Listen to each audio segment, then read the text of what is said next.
Welcome to new TV Telugu. ఇప్పుడు AP top 10 చూద్దాం.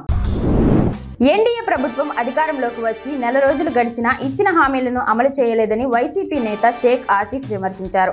పంజా సెంటర్లోని తన కార్యాలయంలో ఆయన మాట్లాడుతూ ఎంతమంది పిల్లలు ఉంటే అంతమంది పిల్లలకు తల్లికి వందనం ఇస్తామని చెప్పిన చంద్రబాబు ఇప్పుడు ఆధార్ పేరుతో పథకానికి పంగనామాలు పెట్టారని ధ్వజమెత్తారు. అధికారంలోనికి వచ్చి నెల రోజులు అవుతున్నా ఉచిత గ్యాస్ బండల ఊసే లేదన్నారు. సాగు త్రాగునీరు కొరత లేకుండా చర్యలు తీసుకుంటామని ఎమ్మెల్యే డాక్టర్ పార్థసారథి అన్నారు. ఆదోని గెస్ట్ హౌస్ లో టీబీ అధికారులతో రివ్యూ నిర్వహించారు. ఎమ్మెల్యే మాట్లాడుతూ నియోజక పరిధిలోని సుమారు 6,000 ఎకరాల ఆయకట్టు భూమికి సాగునీరు అందిస్తున్నామని ఇంకా పెంచేందుకు కృషి చేస్తామన్నారు. గత ప్రభుత్వంలో ఆగిపోయిన ప్రాజెక్టులు పనులను గురించి అడిగి తెలుసుకున్నారు. తొలి ఏకాదశి పర్వదినాన్ని పురస్కరించుకొని కోటప్ప కొండకు వచ్చే భక్తులకు సౌకర్యం కల్పించాలని ఎమ్మెల్యే చదలవాడ అరవింద్ బాబు అన్నారు. ఆయన అధికారులతో కలిసి కొండపై ఏర్పాట్లను పరిశీలించారు. గిరి ప్రదక్షిణకు ఎంతమంది వచ్చినా సౌకర్యం చూసుకుంటామన్నారు. భక్తుల స్వామివారిని దర్శించుకునేందుకు అన్ని ఏర్పాటు చేశామన్నారు. బాపట్ల జిల్లా ఎస్పీగా తుషార్ డూడి బాధ్యతలు చేపట్టారు. జిల్లా అదనపు ఎస్పీ విఠలేశ్వర్ గౌరవ వందనం చేసి నూతన ఎస్పీకి స్వాగతం పలికారు. అర్చకులు పూర్ణకుంభంతో స్వాగతం పలికి ఆశీర్వచనాలు అందజేశారు. ఈ సందర్భంగా ఎస్పీ తుషార్ డూడి మీడియాతో మాట్లాడుతూ చిన్నపిల్లలు, మహిళల సంరక్షణకు ప్రత్యేక చర్యలు తీసుకుంటామన్నారు. గంజాయి, మాదక ద్రవ్యాలపై ఉక్కుపాదం మోపుతామన్నారు. డీఎస్పీలు, సీఐలు స్వాగతం పలికారు. గత పాలకుల నిర్లక్ష్యమే ఈ పారిశుద్ధ్య లోపానికి కారణాన్ని స్థానికులు ఆరోపించారు. చంద్రగిరిలోని రాయలపురం నూకలగుంట నుండి విజయనగర కాలనీ మీదుగా తొండవాడ కాలువలోకి డ్రైనేజీని కలిపే విధంగా ప్రణాళిక సిద్ధం చేయాలని చంద్రగిరి ఎమ్మెల్యే పులివర్తి నాని అధికారులను ఆదేశించారు. పంచాయతీ పరిధిలో రోడ్లు మరమ్మతులను చేసేటప్పుడు మురుగు కాలువలు కూడా ఖచ్చితంగా ఉండే విధంగా చర్యలు తీసుకోవాలని అధికారులను సూచించారు.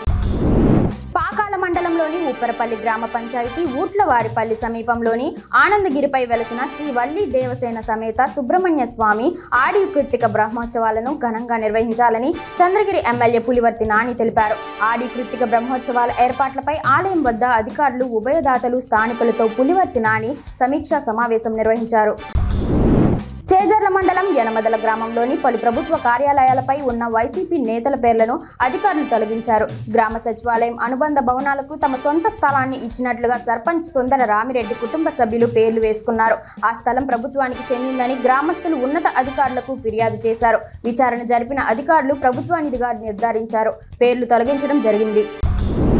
కాకినాడలో కొత్త రోడ్డు చీడలపోర పెద్ద డ్రైన్లో స్టిల్ పూర్తి స్థాయిలో తొలగించడం జరిగిందని కాకినాడ కార్పొరేషన్ కమిషనర్ వెంకట్రావు పేర్కొన్నారు. కాకినాడలో కొత్త రోడ్డు చీడలపోర పెద్ద డ్రైన్ స్టిల్ తొలగింపు కార్యక్రమాన్ని పరిశీలించారు.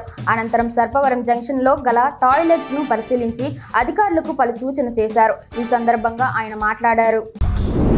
తాడేపల్లిగూడెంలో గత 90 వారాలుగా అన్నా క్యాంటీన్ అన్నదాన కార్యక్రమం నిర్వహిస్తున్నట్లు టీడీపీ ఇన్ఛార్జి వలవల బాబ్జీ అన్నారు. ఈ సందర్భంగా ఏర్పాటు చేసిన అన్నదాన కార్యక్రమంలో ఆయన పాల్గొని మాట్లాడారు. పేదల ఆకలి తీర్చాలని ఉద్దేశంతో అన్నా క్యాంటీన్లను టీడీపీ ప్రభుత్వం ఏర్పాటు చేసిందని అన్నారు. మరలా కూటమి ప్రభుత్వం అధికారంలోకి వచ్చిన నేపథ్యంలో ఆగస్టు 15 నుండి వీటిని తిరిగి పునః ప్రారంభిస్తామన్నారు. నర్సీపట్నం న్యాయస్థానం సముదాయం ఆవరణలో రోడ్డు ప్రమాదాలపై అవగాహన కార్యక్రమం నిర్వహించారు. అతివేగం ప్రమాదకరమని జూనియర్ సివిల్ జడ్జి మధుసూదన్ రావు అన్నారు. చిన్న జాగ్రత్తలతో ప్రమాదాల నుంచి తప్పించుకోవచ్చని పేర్కొన్నారు. హెల్మెట్ వాడటం వల్ల మన ప్రాణాలతో పాటు కుటుంబాన్ని రక్షించుకోవచ్చునని తెలిపారు. న్యాయవాదులు పాల్గొన్నారు.